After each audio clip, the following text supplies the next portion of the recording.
Olá, o meu nome é Márcio De Biasi, eu sou médico oncologista do BIG, Breast International Group, sediado em Bruxelas, e hoje eu estou aqui para conversar com vocês e com o meu colega Rodrigo, médico oncologista da Clion, em Salvador, a respeito de dois estudos que foram destaques na ASCO, dois estudos de não inferioridade, o que é uma situação bastante importante, no sentido de que traz ao médico oncologista o desafio de entender um pouco melhor as peculiaridades desse tipo de delineamento. Um ponto importante que eu preciso destacar aqui é que o que a gente vai discutir se trata da minha opinião pessoal e não da opinião do BIG Breast International Group como instituição. Então, Rodrigo, conversa um pouquinho com a gente e traz para nós os resultados que foram identificados no estudo Persephone. Márcio, esse estudo foi bastante interessante, foi apresentado ontem e é um estudo que foi conduzido no Reino Unido com aproximadamente 4.000 pacientes. Ele é um estudo de não inferioridade, depois eu vou deixar essa questão mais técnica de estatística para que você, como um grande especialista na área, possa comentar sobre isso com mais detalhes. Mas é um estudo de não inferioridade que o braço intervenção era um braço de utilização de trastuzumab em tratamento adjuvante para câncer de mama HER2 positivo em 6 meses do uso do trastuzumab versus o braço padrão, que é o uso adjuvante por 12 meses de trastuzumab em pacientes com câncer de mama inicial HER2 positivo.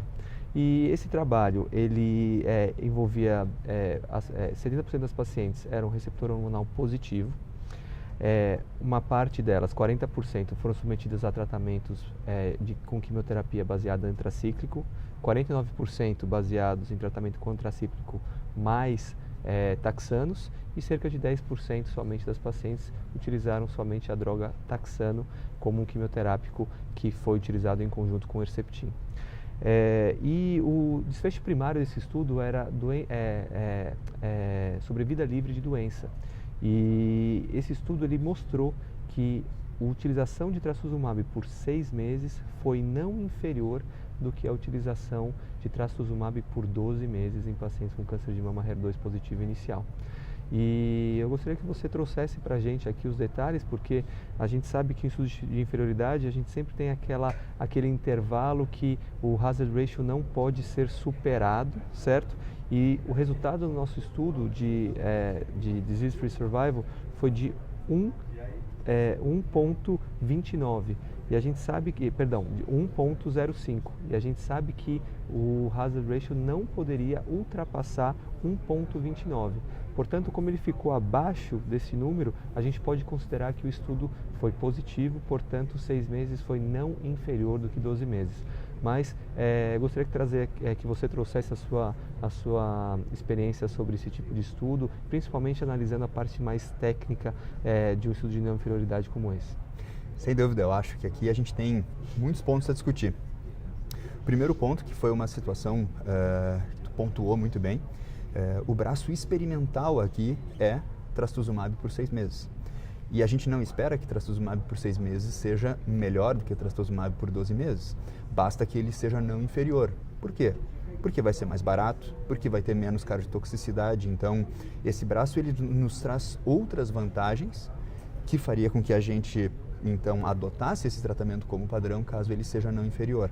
E aqui vem o primeiro desafio, que é determinar um limiar de não inferioridade. O limiar de não inferioridade desse teste, para esse estudo, foi determinado como 3%, em termos absolutos. Então, nós aceitaríamos que, em termos absolutos, esse braço trastuzumab por 6 meses fosse 3% pior do que o braço experimental, o que resultaria num hazard ratio ao redor de 1,29 ou 1,30, uma diferença relativa ao redor de 30%. Então, até isso a gente aceitaria como um critério de não inferioridade. E o estudo foi positivo. Positivo no sentido de que a estatística aponta, o hazard ratio deu 1,05 e o limite superior desse intervalo de confiança foi 1,24, não ultrapassando 1,29, portanto, temos uma evidência de que trastuzumab por 6 meses é não inferior a 12 meses. Quando a gente coloca isso dentro de uma perspectiva clínica, né, tem um trabalho que foi a minha tese de doutorado, da qual tu também participaste, né, com a evidência disponível até aquele momento, trastuzumab por 6 meses, por até 6 meses, era inferior aos 12 meses padrão. Agora surge essa evidência nova, mas nós temos que destacar algumas situações aqui, como a maior parte da população era receptor hormonal positivo. A gente sabe, né, que o tumor luminal B, HER2 superexpresso, tem um comportamento um pouco diferente do HER2 puro. E também a gente, quando coloca isso na perspectiva, por exemplo, do estudo Affinity, onde foi considerado positivo para superioridade um aumento absoluto de 3%, num desfecho extremamente semelhante, nos traz a dúvida de, bom, o que nós queremos como comunidade científica, como assistência aos pacientes, né? Porque, por um lado, se fez um grande estudo para aumentar em 3%. Aumentar a intensidade do tratamento adicionando uma droga a mais. Exatamente. E, ao mesmo tempo, temos um outro estudo considerando que você perder 3% é aceitável. Exatamente. Descalonando o tratamento. Exatamente. E a mensagem que eu acho que a gente fica disso, com esses dois estudos sendo considerados positivos, com o mesmo braço controle que é a trastuzumab por 12 meses, talvez a gente tenha que dar um passo a mais aqui no que a gente hoje chama de medicina de precisão, né? Não basta simplesmente uma paciente ser HER2 positiva para a gente saber se temos que fazer mais, no sentido adicionar pertuzumab, ou temos que fazer menos, no sentido de reduzir a duração do trastuzumab para 6 meses. Acho que a gente tem que descobrir agora ferramentas que nos permitem, dentro desse grupo das HER2 positivas, saber quais são as de maior risco. Linfonodo positivo, tamanho do tumor, idade, assinaturas gênicas dentro desse subgrupo. Existem projetos de pesquisa que estão sendo desenvolvidos nesse sentido, para que a gente consiga realmente aumentar a nossa precisão e saber para quem a gente tem que tratar mais e quem a gente tem que tratar menos. Perfeito, totalmente de acordo. Vamos então para o próximo estudo? Isso, o estudo TAILOR-X. Também um estudo de não inferioridade, né? Só que agora abordando uma questão clínica diferente, mas tão importante quanto, talvez até mais importante, no sentido de que aproximadamente 50% das pacientes diagnosticadas com câncer de mama vão cair nessa categoria avaliada no estudo, né? Então, vamos destacar, né, que foi um estudo então que quase um pouco mais de 10 mil pacientes, né, que tinham câncer de mama receptor hormonal positivo, e é importante destacar linfonodo negativo, né? Nenhuma delas tinha comprometimento linfonodal axilar. E essas pacientes elas podiam ser T1 ou T2, ou seja, de 1 a 5 centímetros os tumores. E alguns, e eles também consideravam de meio a 1 centímetro, mas essas pacientes de meio a 1 centímetro precisavam ter tumores grau 2 ou 3, né, intermediário, de moderado ou alto grau. E quando você coloca esse estudo em perspectiva, ele é um estudo que, sem dúvida, 50% das nossas pacientes que entram nos nossos consultórios poderiam ter algum impacto com a utilização desse teste, né? Então é por isso que ele foi realmente um destaque na ASCO e foi apresentado em plenária, e existem alguns detalhes que precisam ser discutidos, como que vai ser incorporado isso na nossa prática clínica. Muitos de nós já incorporamos isso já há alguns anos, mas esses dados trazidos ontem vão aprimorar a nossa seleção de pacientes para esse tipo de teste. Quer comentar então um pouco sobre os resultados? Então, assim, a gente, nesse estudo, a gente tem 5% só das pacientes tinham menos de 40 anos, né, o que nos dificulta um pouquinho a extrapolação dos dados para pacientes mais jovens, e apenas 1% das pacientes tinham tumores maiores do que 4 centímetros, sendo 5% das pacientes com tumores maiores do que 3 centímetros. De tal forma que, no geral, 70% dessas pacientes eram consideradas como pacientes de baixo risco clínico. Aqui também, por se tratar de um estudo de não inferioridade, havia um limiar de não inferioridade pré-estabelecido de 3% em termos absolutos, né, no desfecho de Invasive Disease Free Survival, ou seja, se toleraria e consideraria como não inferior um aumento de até 3% na taxa de recorrência. o que resultaria aqui num hazard ratio de 1,32. O que a gente observa? Estatística ponto do hazard ratio calculada para esse estudo foi 1,08 e o limite superior 1,24. Ou seja, também obtivemos sucesso, né, em provar a não inferioridade. Mas um ponto importante aqui é que os próprios autores do estudo ressaltam de que talvez para mulheres abaixo de 50 anos extrapolar esses dados seja um pouco difícil porque elas eram menos representadas e nesse subgrupo não se conseguiu estabelecer com a mesma robustez a não inferioridade do tratamento. E agora, trazendo para ti um questionamento bastante clínico, né? A gente, no Brasil, os testes mais utilizados como plataformas gênicas para determinação da indicação ou não da quimioterapia adjuvante são Oncotype e MammaPrint, né? Como é que o clínico deve proceder? Assim, pede um, não gostou do resultado, pede o outro, como é que é? Acho que essa é a grande pergunta do momento. Nós temos, sem dúvida, esses testes disponíveis na nossa prática clínica. E é importante destacar que os desenhos dos estudos, eles são, apesar de eles tentarem responder uma pergunta extremamente relevante, esses estudos foram desenvolvidos de uma forma um pouco diferente, né? Se você, vamos então destacar alguns detalhes do TAILORx que acho que precisam ser sempre lembrados na hora de você fazer a solicitação de um teste, né? Então, assim, poucas pacientes, somente 5% das pacientes tinham tumores acima de 3 centímetros. E poucas pacientes também tinham uma idade inferior a 40 anos de idade.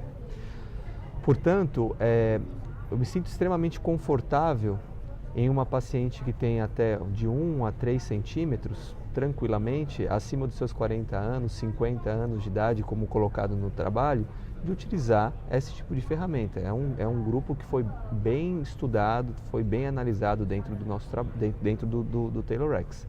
Só que quando você vai para os extremos, e aí é que acho que o oncologista precisa ter esse cuidado de analisar, de selecionar o teste. Quando você vai para os extremos, por exemplo, se você pega uma paciente de 32 anos de idade com um tumor de 4 centímetros, essa paciente ela não foi tão bem representada no trabalho. E aí é que você tem que olhar para o desenho de outros testes genéticos para ver se aquele subgrupo que você precisa analisar aquela paciente que cai no subgrupo que aquele estudo foi bem representado.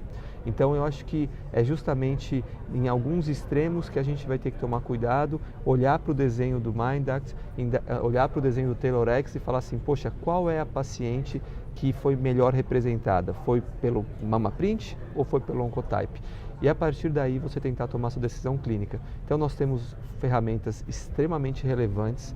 Sem dúvida o TAILORx foi um trabalho muito robusto, que dá muita tranquilidade em um subgrupo de pacientes bem definidos, acima de 50 anos, tumores entre 1 a 3 centímetros, sem linfonodo positivo. Sem dúvida é uma ferramenta muito importante na prática clínica, que vai trazer muito, mas muito benefício.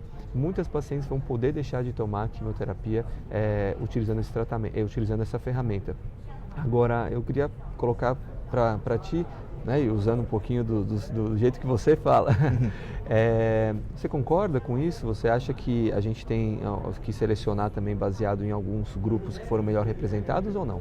Sem sombra de dúvida. Estabelecer a validade externa de um trabalho é um processo que requer do clínico um grande esforço ao dominar essa evidência e ao saber como extrapolar. Então a gente percebe que o desenho do TAILORx é um desenho extremamente pragmático. A paciente se enquadra naquele critério de inclusão, faz o teste, resultou alto risco, faz químio, resultou baixo risco, não faz químio, resultou risco intermediário, o que é a maior parte das pacientes que fazem o teste resultam intermediário. Sim. Agora nós temos a resposta, elas podem não fazer químio. A questão é, essa paciente que resultou intermediário, se ela tem um tumor, como pontuou, né, maior de 3 centímetros ou se ela tem uma idade abaixo de 50 anos, talvez aqui esse não seja o melhor teste para ela, né? O que também se aplica às pacientes com linfonodo positivo, que nem sequer foram incluídas no trial. E aí a gente lança a mão do que foi o outro estudo também publicado nesse sentido, que foi o estudo MINDA, que está avaliando o MamaPrint, onde a gente viu que aquelas pacientes que eram consideradas de alto risco clínico, e essas pacientes que a gente citou seriam consideradas de alto risco clínico, né? E existe um algoritmo para determinar esse alto risco clínico, podem ser poupadas ao redor de 45%, 46% delas podem ser poupadas da quimioterapia com esse teste. Acho que independente do refinamento de qual teste pedir, uma mensagem que é importante é que a gente está caminhando cada vez mais, não só para adicionar ao tratamento, mas também saber aonde a gente pode reduzir o tratamento com segurança, e o descalonamento e o uso racional do tratamento na oncologia, eu acho que é um caminho que felizmente está ficando cada vez mais presente na nossa prática. Com certeza. Muito obrigado. Muito obrigado. Muito obrigado por essa conversa. Espero que todos possam interagir aí com essas nossas opiniões, e a gente fica aguardando comentários sobre o nosso bate-papo aqui. Obrigado.